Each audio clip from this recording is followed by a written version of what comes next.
বেলকুচি উপজেলা স্বাস্থ্য কমপ্লেক্সে স্বয়ংসম্পূর্ণ প্যাথোলজি ডিপার্টমেন্ট না থাকার কারণে স্বাস্থ্য কমপ্লেক্সের আশপাশেই ব্যাঙের ছাতার মতো গড়ে উঠেছে ডায়াগনস্টিক সেন্টার। ব্যক্তি মালিকানাধীন এসব ডায়াগনস্টিক সেন্টারের জনবল দিয়ে চলে বেলকুচি স্বাস্থ্য কমপ্লেক্সে একটি দালাল সিন্ডিকেট, যাদের খপ্পরে পড়ে প্রতিনিয়ত হয়রানির শিকার হচ্ছে চিকিৎসা নিতে আসা রোগীরা।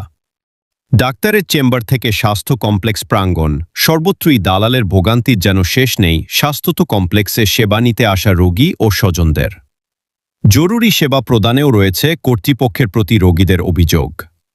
আর অভিযোগের বিষয়ে খতিয়ে দেখে প্রয়োজনীয় ব্যবস্থা গ্রহণের আশ্বাস দিয়েছেন সংশ্লিষ্ট দপ্তরের কর্মকর্তা। প্রায় 4 লক্ষ মানুষের স্বাস্থ্যসেবার ভরসাস্থল সিরাজগঞ্জের বেলকুচি উপজেলা স্বাস্থ্য কমপ্লেক্স 31 শয্যা থেকে 50 শয্যায় উন্নীত করা হলেও দীর্ঘদিন ধরে যন্ত্রপাতি, চিকিৎসক সহ নানা সংকট রয়েছে। তার উপরে রয়েছে সেবাপ্রত্যাশী প্রতি কর্তৃপক্ষের সেবার মনোমানসিকতার অভাব।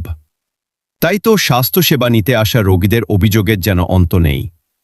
সবকিছুর সংকট থাকলেও এই স্বাস্থ্য কমপ্লেক্সের ডাক্তারের চেম্বার থেকে শুরু করে স্বাস্থ্য কমপ্লেক্স প্রাঙ্গণে রয়েছে দালাল চক্রের বিশাল এক সিন্ডিকেট।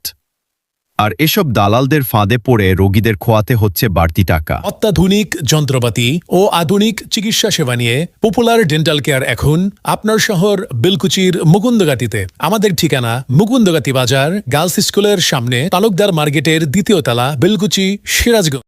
হাসপাতালগুলোতে দরিদ্র রোগীগুলাই আসে ভালো চিকিৎসা, মানে ফ্রিতে চিকিৎসা সেবা নেওয়ার জন্য। অ্যাকচুয়ালি হচ্ছে যে চিকিৎসা সেবার নামে দরিদ্র রোগী যারা আসে তাদের হয়রানি করা হয়।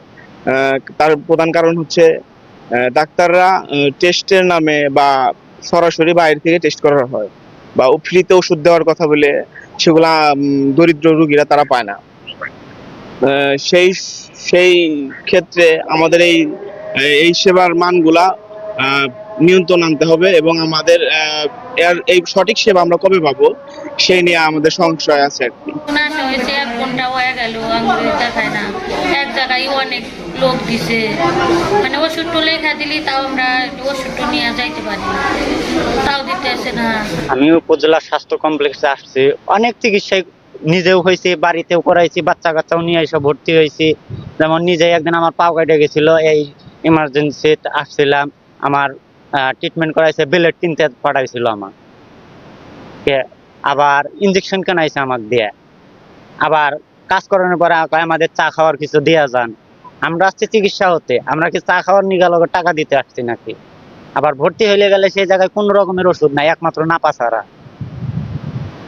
এই ধরনের আবার ডাক্তার যদি একটা রিপোর্ট লেখে, পরীক্ষা দেয়, টেস্ট দেয়, সেটা বাইরে যদি নিয়ে আসা যায় 3-4 জন করে লোক খাড়া থাকে, ভাইয়া দেখি একজন দেখা হাতে ওদের কোথায় নিয়ে যায় 100 টাকা 300 টাকা নিয়ে নেয়। এতে এরকম ভোগান্তিটা আসে। এখানে তো আমরা গরিব মানুষ সবাই আসি চিকিৎসাতে বিনামূল্যে, কিন্তু বিনামূল্যে কই আর পাই, সব তো নিজের টাকা দিয়ে কিনতে হয়। আসি এবং কি দেখি যে অনেক দালাল আছে, দালাল নামে যে শব্দটা আছে সেটা তারা ব্যবসা করে, ডাক্তারদের সাথে ব্যবসা করে। যেমন ডাক্তাররা আমাদের একটা ওষুধ দেবে, ভালো টেকসই ওষুধ দেবে বা চিকিৎসা দেবে, সে বিষয়ে দালালরা ওইখানে ডাক্তারকে টাকা দেয়, এদিকে আমরা দালালরাও খায়। সাধারণ আমরা যে পাবলিক আছি আমাদের শুধু হয়রানি, এবং কি 500 টাকা যেটা চিকিৎসা হবে সেটা আমাদের 1200, 1500, 2000 টাকাও করতে হয়। দালালরা কথার মাধ্যমে আমাদেরকে হয়রানি করে। চিকিৎসা সেবা নিতে আসা রোগীদের অভিযোগ, সরকারি হসপিটালের জরুরি বিভাগের সেবা ফ্রি দেওয়ার কথা থাকলেও সেখানে সেবাদি দেওয়া সরঞ্জাম না থাকায় রোগীদের সেবা দেবার জন্য সরঞ্জাম কিনে দিতে হয় হসপিটালের বাহির থেকে। সরকারি হসপিটালে এসেও রোগীর খোয়াতে বাড়তি টাকা। শুধু কি তাই, রোগ নির্ণয়ের জন্য স্বয়ংসম্পূর্ণ প্যাথোলজি না থাকার কারণে ডাক্তারের চেম্বার থেকে রোগী বের হওয়ার সাথে সাথে ব্যক্তি মালিকানাধীন বিভিন্ন ডায়াগনস্টিক সেন্টারের মজুদ থাকা দালাল চক্রের সক্রিয় সদস্যরা রোগীর ব্যবস্থাপত্র হাত থেকে কেড়ে নিয়ে ছুটছেন ডায়াগনস্টিক সেন্টার। দালাল সমস্যার কথা যেটা বলেছেন সেটা সম্বন্ধে আমরা ইতিমধ্যে অবগত আছি। আমরা এই বিষয়টা আমাদের ঊর্ধ্বতন কর্তৃপক্ষকে জানিয়েছি, পাশাপাশি আমরা স্থানীয় প্রশাসনকেও এটা অবগত করেছি যে আমাদের এখানে দালাল সমস্যা আছে। ইতিমধ্যে আমাদের স্থানীয় প্রশাসন থেকে দালালির ব্যাপারে একটা ব্যবস্থা গ্রহণ করা হচ্ছে। আর আমরা সার্বক্ষণিক আগত রোগীদেরকে দালালের ব্যাপারে সতর্কতা এবং এগুলো বার্তাও দিয়ে থাকি।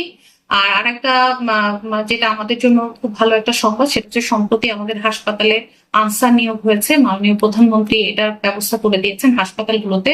তো আশা করছি দালালের যে প্রাদুর্ভাব সেটা খুব আমাদের আর বেশি একটা থাকবে না, এই প্রাদুর্ভাবটি কমে যাবে।